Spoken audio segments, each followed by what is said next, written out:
بسم اللہ الرحمن الرحیم۔ حضرت خباب بن ارت رضی اللہ تعالیٰ عنہ کی آزمائش۔ بخاری شریف میں روایت ہے کہ حضرت خباب بن ارت رضی اللہ تعالیٰ عنہ غلام تھے۔ ان کا آقا، ان کا سردار یعنی امیہ بن خلف جو شخص تھا وہ بڑا ظالم اور سخت گیر تھا۔ جب یہ مسلمان ہو گئے یعنی حضرت خباب بن ارت رضی اللہ تعالیٰ عنہ جب مسلمان ہو گئے تو ان کو بھوکا پیاسا بھی رکھتا تھا اور مارتا اور کہتا، کون؟ امیہ بن خلف کہتا حضرت خباب بن ارت رضی اللہ تعالیٰ عنہ کو کہ کلمہ چھوڑ دے، لیکن انہوں نے کہا، حضرت خباب بن ارت رضی اللہ تعالیٰ عنہ نے کہا کہ کلمہ نہیں چھوڑ سکتا۔ جس طرح ہمارے ہاں یہ کیکر کا درخت جو ہے یہ دیر تک جلتا رہتا ہے، تو اسی طرح عرب میں ایک درخت ہے جس کا نام غالباً غزہ کہتے ہیں، اس کے کوئلے جلا کر ان کا کرتا اتروا کر یعنی حضرت خباب بن ارت رضی اللہ تعالیٰ عنہ کا کرتا اتروا کر کمر کے بل لٹا دیتا تھا اور چھاتی پر پاؤں رکھ کر کھڑا ہو جاتا تھا۔ آج ہم اس کا تصور بھی نہیں کر سکتے، عمل تو دور کی بات ہے۔ حضرت خباب رضی اللہ تعالیٰ عنہ کی کمر سے خون جاری ہو جاتا اور رطوبت نکلتی تو اس سے کولے ٹھنڈے ہو جاتے، کمر میں گڑھے سے بن گئے تھے۔ صحابہ کرام رضوان اللہ تعالی علیہم اجمعین نے کتنی قربانیاں دی ہیں اس دین اسلام کے لیے، الہ کلمۃ اللہ کے لیے کتنی قربانی دی ہے۔ اور آج ہمیں جو کلمہ ملا ہے، آج جو ہمیں یہ روزہ ملا ہے، نماز ملی ہے، یہ سب چیزیں صحابہ کرام رضوان اللہ تعالی علیہم اجمعین کی قربانی کی وجہ سے ملا ہے۔ اگر وہ قربانی نہ دیتے یا ہم تک یہ چیزیں نہ پہنچتی۔ صحابہ کرام رضوان اللہ تعالی علیہم اجمعین کی ہر انسان، ہر مسلمان کے دل کے اندر قدر ہونی چاہیے، محبت ہونی چاہیے۔ جس انسان کے اندر صحابہ کرام رضوان اللہ تعالی علیہم اجمعین کی محبت کی کمی ہے، ان کی تابعداری کی کمی ہے، میرے دوستو، ہم لوگ اپنا ہی نقصان کریں گے اور اپنی دنیا ہی خراب کریں گے، اور آخرت جو عاقبت جو ہمیشہ کی زندگی ہے وہ بھی ہماری خراب ہو جائے گی، اگر خدا نہ خواستہ اگر ہمارے دلوں کے اندر صحابہ کرام رضوان اللہ تعالی علیہم اجمعین کے متعلق کچھ غلط بات آ جائے۔ اسی طرح حضرت صلی اللہ علیہ وسلم کعبۃ اللہ کے سہ میں سر کے نیچے چادر رکھ کر لیٹے ہوئے تھے، تو حضرت خباب بن ارت رضی اللہ تعالیٰ عنہ آپ صلی اللہ علیہ وسلم کے پاس ہے اور اپنی کمر سے کرتا اٹھایا اور کہنے لگے، حضرت میرا ظالم آقا یعنی امیہ بن خلف جو ان کا سردار تھا مجھے کولوں پر لٹا کر میری چھاتی پر کھڑا ہو جاتا ہے اور مجھے پہلو بھی نہیں بدلنے دیتا۔ اللہ اکبر۔ حضرت دیکھیں میری پیٹھ پر کیسے زخم ہیں، گڑھے پڑے ہوئے ہیں۔ تو حضرت صلی اللہ علیہ وسلم نے فرمایا، اے خباب تم میرے امتی ہو، اور تم سے پہلے ایسے ایمان والے لوگ بھی گزرے ہیں کہ ان کو ناف تک زمین میں گاڑ کر اور سر پر آری رکھ کر ایک آدمی آگے اور ایک آدمی پیچھے کھڑا ہو جاتا اور کہتا کہ کلمہ چھوڑ دے ورنہ ہم تجھے چیر کر دو ٹکڑے کر دیں گے۔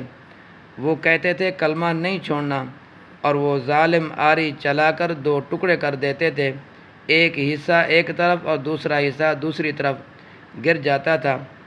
آج ہے کہ اس کا تصور کرنے والا۔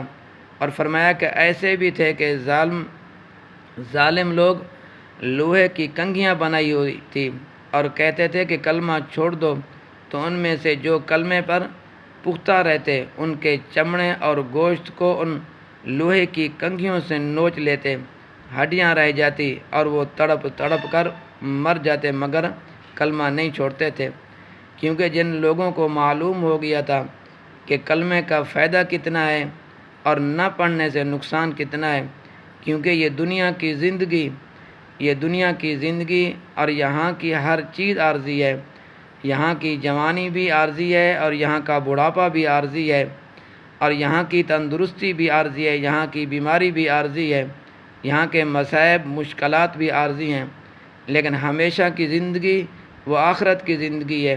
جس شخص کا خاتمہ بالخیر پہ ہو گیا، جس آدمی کا خاتمہ بالایمان پہ ہو گیا، جس آدمی نے مرتے وقت جس کو کلمہ نصیب ہو گیا میرے دوستو، وہ ہمیشہ کی کامیابی کے اندر ہوگا، ہمیشہ کی کامیابی ہوگی، عارضی کامیابی نہیں ہوگی۔ دعا فرمائیں کہ اللہ تبارک و تعالی ہم سب کا خاتمہ بالایمان پہ فرمائے، ہمارا خاتمہ بالخیر پہ فرمائے، اور خاتمہ بالایمان خاتمہ بالخیر کی ہر وقت اور ہر نماز کے بعد دعا کرنی چاہیے کہ یا اللہ ہمارا خاتمہ بالایمان پہ ہو جائے۔ تو اسی طرح سورۃ البروج میں واقعہ بیان ہوا ہے کہ اس وقت کے ظالم بادشاہ نے آگ کا بھنڈا تیار کیا۔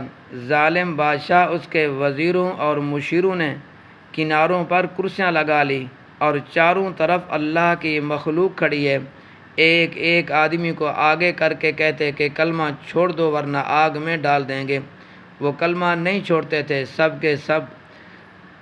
سب کے سامنے آگ میں ڈال دیے جاتے اور وہ جل جاتے، پھر دوسرے کو، پھر تیسرے کو، مگر کوئی آدمی بھاگا نہیں ہے۔ کیوں؟ ان کو معلوم ہے کہ یہ سب چیز عارضی ہے اور آخرت ان لوگوں کے لیے جو لوگ اس کلمے کے مطابق زندگی بسر کریں گے، اور آخرت کے اندر ایمان والوں کے لیے جنت ہے اور ہمیشہ کی جنت ہے، ہمیشہ کی راحت ہے، عارضی راحت نہیں ہے، عارضی جوانی نہیں ملے گی۔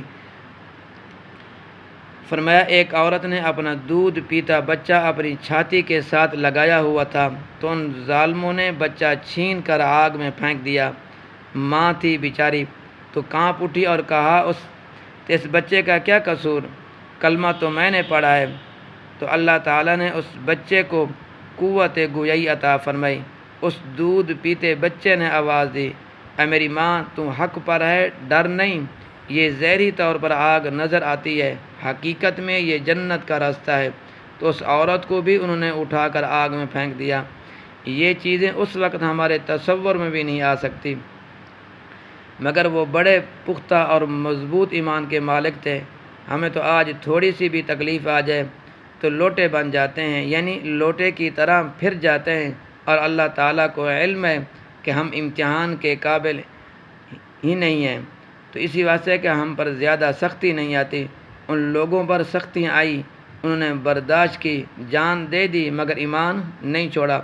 آج ہم ہر بات کو پر کہہ دیتے ہیں مجھے کلمے کی قسم، اگر میں یہ کام نہیں کروں گا، اگر میں نے یہ کام کیا مجھے ایمان نصیب نہ ہو۔ کتنی ہم بڑی قسمیں اٹھاتے ہیں، ہمیں اللہ کا ڈر نہیں ہے، اللہ کا خوف نہیں ہے، ہمیں آخرت کی فکر نہیں ہے، اور ہمیں کلمے کی قدر کا علم نہیں ہے، اس کلمے کی قیمت کا ہمیں پتہ نہیں ہے۔ کلمہ کتنی بڑی چیز ہے اور کلمہ کتنی بڑی اہمیت کی حامل ہے۔ لہذا ہر ساتھی کوشش کیا کریں، اللہ سے دعا کیا کریں اور کلمہ کے مطابق زندگی بسر کرنے کی کوشش کیا کریں، اور اپنی آخرت کی فکر کیا کریں۔ اللہ سے ہر وقت ہمہ وقت ہر نماز کے بعد اللہ سے دعا کیا کریں کہ اللہ تبارک و تعالی ہم سب کا خاتمہ بالایمان پہ فرمائے۔ اللہ تبارک و تعالی مرتے وقت ہمیں کلمہ نصیب فرمائے۔ اللہ تبارک و تعالی میرا اور آپ کا حامی و ناصر ہوں۔